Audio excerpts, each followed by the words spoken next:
Narito ako upang isabuhay ang ika-23 kabanata ng El Filibusterismo na pinamagatang sisili. Kasama ko dito si Jessa Orihela bilang si Hermana Bali at si Mark Laurina bilang Padre Campo.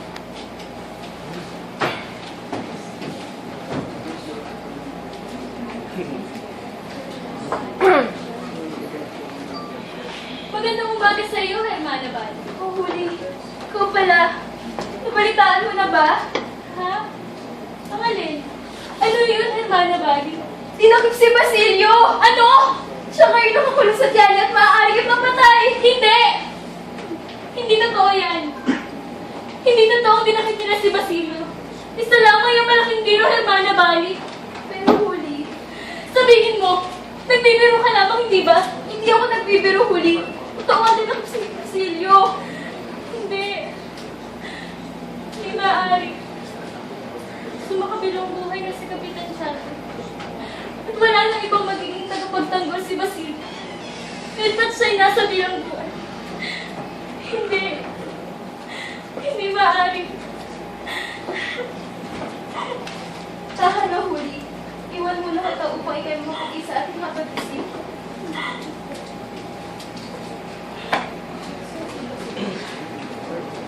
Basilio.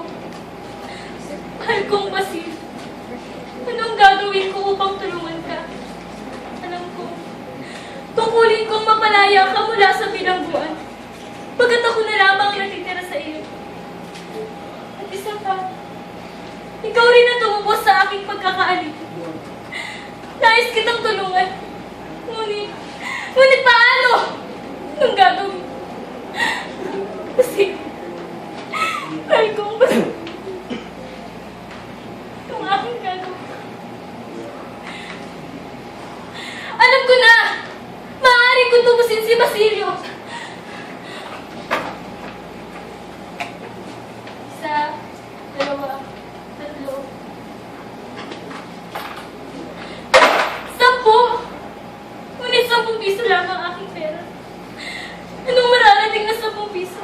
Kumpara sa 30 piso kinakailangan upang mapalaya si Basilio. Hindi ito sapat. Paano? Lumapit na lamang ako kay Padre Camora. Ah, hindi! Isipin ko pa lamang kung ano yung kinikilabutan niya. At isa pa, hindi sapat sa kanya ang simpleng pasasalamat. At siya'y humihingi na ibang sakripisyo. Noon ngayon, madalas na ako'y kanyang pinahalik sa kanya kung may pinagkakatulad. At isa pa, siya'y humihingi ng isang alaala. Hindi ko kayang ibigay. Ayoko lumapit kay Padre Camora. Alam ko, may masama siyang taka sa akin. At nais niya lamang ay ang aming iniingatan.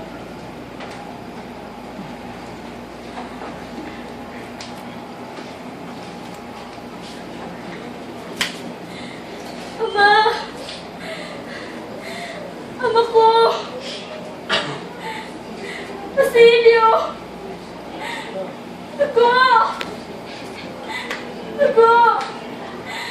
Kamatay! Ama ko! Basilio! Diyos ko! Isang masamang panaginip. Nagdanak ang dugo. Nakita ko ang aking among si Cabezas Tares na humihingi ng tulong sa akin. Ngunit wala akong nagawa. At ngayon naman, nasa bingit ng kapamakan ng minamahal kong si Basilio.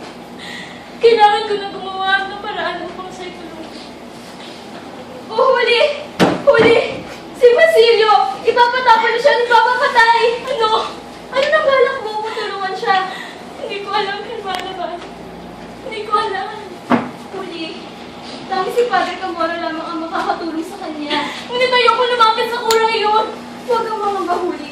Sasambahan ang mga walang mangyari masama sa iyo. Pero, Wala lang pero huli. Halika pupunta sa kumbento.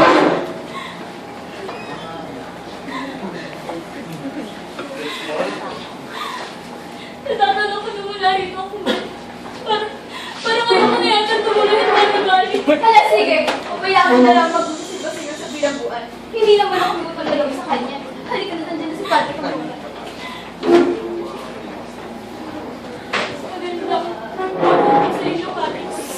Magandang hapon si U.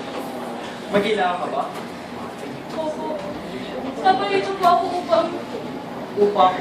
Upang anong... Bakit ka na pa rito? nais ko po humingi ng tulong sa inyo upang mapalaya si Basilio. Ano? Mapalaya si Basilio? Hindi madali yung piling ng pabululi.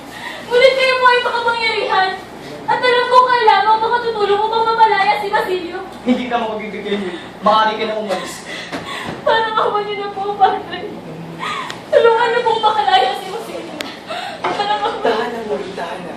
Sige, papayag ako sa iyong kahilingan. Ngayon ang palaya si Basilio. Hindi na po. Tutulungan niyo pong makalaya si Basilio. Oo, ngunit may kapalit. Ano po ang kapalit? Hindi mo mabatid ang iyong kagandahan ay salasin sa aking isipan. Ang iyong malarosas na langit at ang iyong matingkad na buhok. Ang siyang bumibigani sa aking mga panin. Ang simoy na hangit ng mga dampi sa aking naman ay sarila. Madaling papaduko kasi huli! Hindi ko po kayo maintindihan. Ano po? Huli!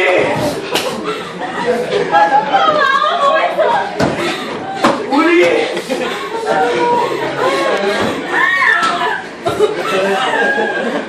Ano ba huli? Akala gusto mo pala ay si Basilio. Ito na ang paraan! Hindi ako gusto nila sa paraan!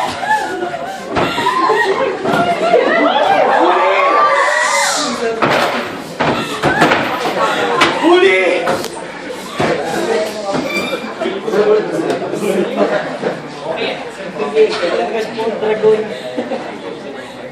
Tawarin mo ako naman.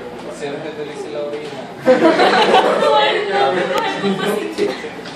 Alam mo, hindi na ako karapat dapat sa iyong pagmamahal. Nais kong malaman mo na lubos ang